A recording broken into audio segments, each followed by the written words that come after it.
In a bustling coffee shop in New York's Soho, Luke and Amelia sat at a corner table, cups of steaming espresso in front of them. Luke, a journalist with a penchant for tech and finance, had always considered fashion frivolous, until Amelia, his old friend from college, a fashion designer, invited him to one of her shows. Now, days after watching her collection on the runway, he was still mulling over what he'd seen. "So, fashion," Luke started, adjusting his glasses and giving her a skeptical look. "What's the big deal? Isn't it just fabric and trends that change every year?" Amelia laughed, a melodic sound that drew a few glances from nearby tables. "Fashion is more than fabric, Luke. It's a reflection of society, a language even. Think about it. Women's fashion alone has echoed decades of cultural shifts, wars, revolutions, and social movements." Luke raised an eyebrow, looking intrigued despite himself. "All right, take me on this fashion tour then. Make me a believer." Amelia leaned back, eyes sparkling. "Fine. Let's start with the 1920s. Women went from corsets to drop-waist dresses, finally ditching constraints, both in fashion and society. It was the Jazz Age, post-World War I, and women were dancing, working, and even voting. They needed clothes that gave them freedom, so out came the shorter hemlines, loose silhouettes, and bobbed hair. It wasn't just fashion, it was liberation." Luke nodded slowly. "Interesting. Clothes as symbols of freedom. But isn't that just a fluke? Like, did fashion stay that significant?" "Absolutely," Amelia replied, her voice confident. "Move forward to the 1950s. The war had ended and women were supposed to go back to the home. Designers created ultra-feminine cinched waist dresses that almost screamed, 'Be the perfect housewife.' But women were already in the workforce. They knew they could do more than wear pearls and wait on their husbands. So fashion was being used as a way to reinforce traditional roles," Luke mused, starting to see her point. "But did women push back against that?" "Big time. By the 1970s, women were fighting for equal rights, and fashion was right there with them. Think bell-bottom jeans, bohemian styles, jumpsuits. Women wanted to be free-spirited and bold. They wanted to express themselves without limits. That was the era of peace marches, feminism, and individualism. Clothing became political. It told people, 'I'm here, and I won't be boxed in.'" Luke looked thoughtful, drumming his fingers on the table. "So it's like fashion reflects whatever rebellion or freedom people are fighting for in each era?" Amelia nodded, her expression bright with satisfaction. "Exactly. Fast forward to the 1980s, and you see women in power suits with shoulder pads. It was a statement of authority. They wanted to be seen as equals in the boardroom, and those structured suits, well, they said, 'Take me seriously.' Fashion has always reflected the times, Luke." He leaned back, contemplating her words. "And what about now? What does today's fashion say about women?" "Well," Amelia said, pausing, "it's all about sustainable fashion, inclusivity, and breaking down boundaries.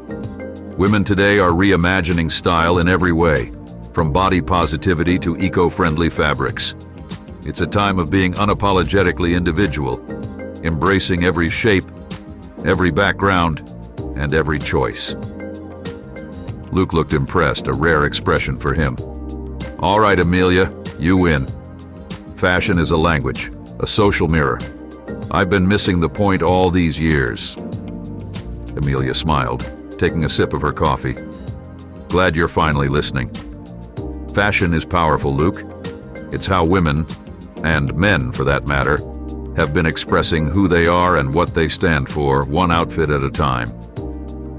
The two friends shared a quiet moment, the hum of the cafe around them, as Luke marveled at how much more fashion truly meant. Luke leaned in, still curious, his eyes intent on Amelia's every word. "All right, but tell me this. Do you think fashion can ever be universal? Like, isn't it always a privilege to even think about it? Not everyone can afford to make statements with their clothes." Amelia nodded, her face thoughtful. "You're absolutely right. And that's actually where today's fashion industry is making a shift. Look at thrift stores, upcycling, and the rise of accessible fashion platforms online. For the first time, people from all backgrounds are participating in fashion on a global scale, and they're finding creative ways to make statements without breaking the bank. Luke raised an eyebrow. Interesting. So even in thrift shopping, you think there's symbolism? Absolutely, Emilia replied, leaning forward. Second-hand fashion is rebellion, Luke. It's rejecting fast fashion and saying, I don't need to buy new to look good. In a way, it's the ultimate form of sustainable self-expression. And in the process, it's democratizing style. People are creating new identities with thrifted pieces, blending eras and trends. It's a remix of past and present. Luke smiled. You sound like a poet, Em. It's almost like people are weaving together stories from different decades into one outfit. Exactly. Emilia laughed, feeling she was finally breaking through. You put on a leather jacket from the 80s, bell-bottoms from the 70s, maybe throw in a blouse inspired by the 50s. Suddenly you're wearing a patchwork of eras that all tell their own stories. People today are crafting identities through layers of history. Luke paused, taking in the depth of what she was saying. So, what do you want to say with your designs, Emilia? You're part of this movement too. Emilia's smile softened as she looked down at her hands, tracing her fingers over the ceramic edge of her coffee cup. I think I want to say, here we are. Every part of me, every part of my heritage and my journey is worth celebrating. I want my designs to be accessible, so people feel empowered, not intimidated by fashion. I want them to feel that they're enough, and that they can be seen and celebrated for who they really are. Luke watched her, realizing just how passionate and driven his friend truly was. He'd always seen her as a talented artist, but now he saw she was so much more. She was a storyteller, a historian, even a philosopher, using fabrics and silhouettes to reflect the dreams and struggles of countless people. After a quiet moment, Luke spoke up, his voice softer than before. I get it now. Fashion isn't just a trend or a luxury. It's an art, a voice, it's power. Emilia nodded, a glint of pride in her eyes. Exactly, Luke. Fashion is how we carry the past, challenge the present, and imagine the future.